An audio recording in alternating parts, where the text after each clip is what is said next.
The showroom gleamed under the fluorescent lights, polished floors reflecting rows of machines built for speed and status. Sleek supercars sat like caged beasts, their paint glistening under spotlights, ready to roar at the touch of an ignition. Salesmen in sharp suits hovered nearby, each armed with rehearsed pitches and charming smiles, circling the wealthy like hunters stalking prey. At the far corner, Elias stood apart from them all. Tall, lean, and quiet, he seemed out of place among the chatter and theatrics. He never spoke unless absolutely necessary. He didn't rehearse pitches. He didn't flatter customers. He didn't chase. Instead, he waited, silently, patiently, his calm presence both puzzling and irritating his colleagues. Many thought him useless, a man collecting a paycheck without putting in the effort. But what they didn't understand was that Elias had mastered something they could never fake: presence. The morning had been slow until the sound of a deep purr rolled into the lot. Heads turned as a black luxury sedan pulled up, understated yet undeniably expensive. From it stepped 3 men, each sharply dressed, exuding the quiet confidence of wealth. They weren't ordinary customers. Everything about their movement suggested power, secrecy, and control. The other salesmen rushed forward, each eager to be the first to sink their teeth into the new arrivals.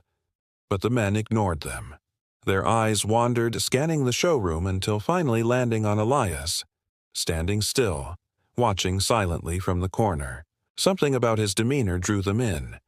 While the others spoke over one another, Elias remained calm, letting the silence stretch. The tallest of the 3 raised a brow. "You," he said, pointing toward Elias. "Show us the cars." The other salesmen froze, their fake smiles cracking. They had bombarded the men with offers, yet the buyers had chosen the one man who hadn't spoken a single word. Elias didn't flinch. With a simple nod, he gestured for the men to follow him. He led them past polished machines, letting their engines, their designs, and their beauty speak for themselves. He didn't interrupt, didn't oversell. He opened doors, handed over keys, and let them feel the weight of leather steering wheels and hear the growl of ignitions. Minutes later, he stopped in front of a crimson supercar, its body sculpted like a predator mid-strike. The men circled it, awe flickering in their eyes. Elias unlocked the doors and stepped aside. Without a word, he invited them to experience it. They slid inside, engines roaring to life, and one by one, they took turns driving it out onto the test track. Each return was met with laughter, adrenaline, and a hunger that only true luxury could awaken. When the test drives ended, the tallest man paced in front of the hood, rubbing his chin. "It's dangerous," he muttered. "Too much power," said the second, though his grin betrayed his excitement. The third smirked. "That's why it's worth it." He turned to Elias. "And you really aren't going to say a single word, are you?" Elias simply stood, hands behind his back, silence stretching like a net. The tall man chuckled. "I like him. He doesn't sell. He just lets the car sell itself." The other salesman looked on in disbelief.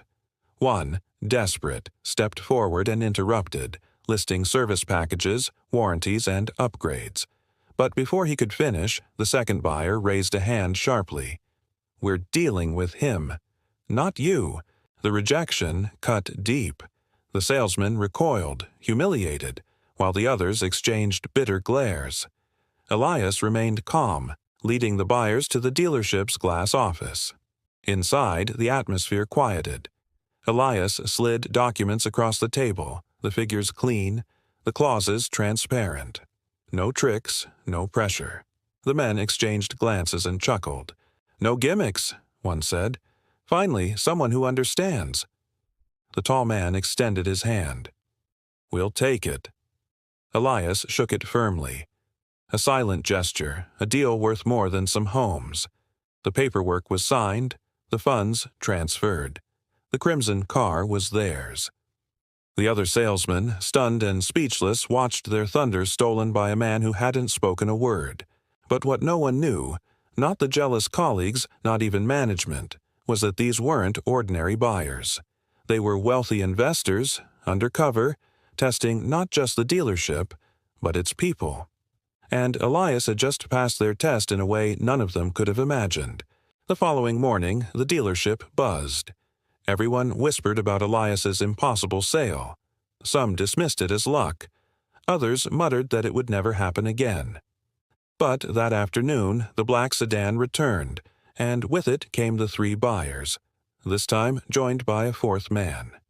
He was older, exuding authority in a tailored charcoal suit, and even the managers straightened in his presence.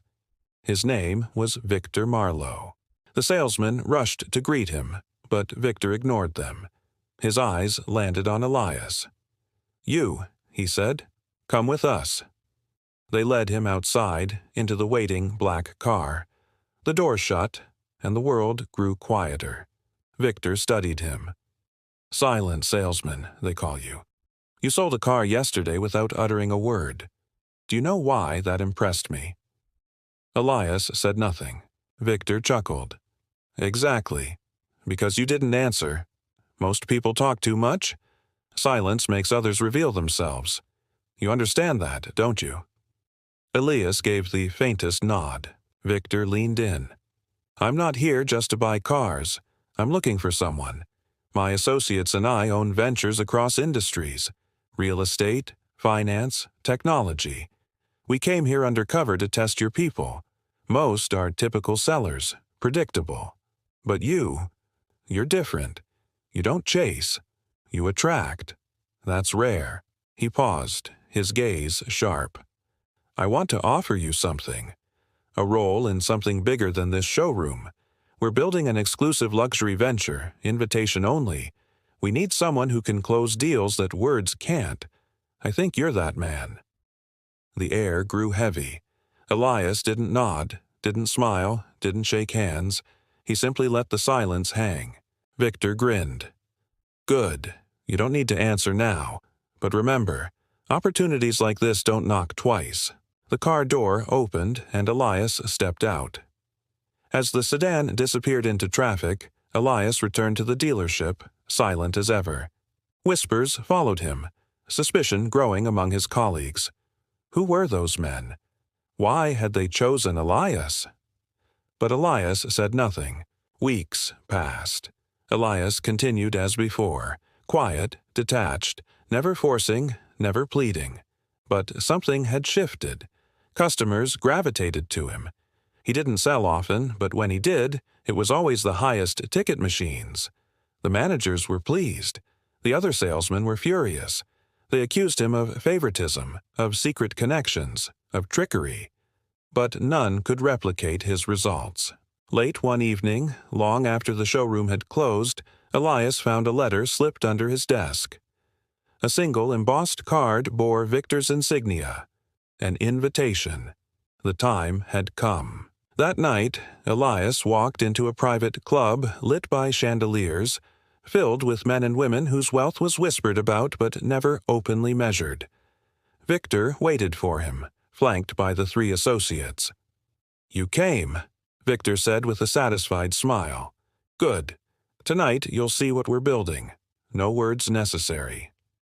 And from that moment, Elias's life changed forever.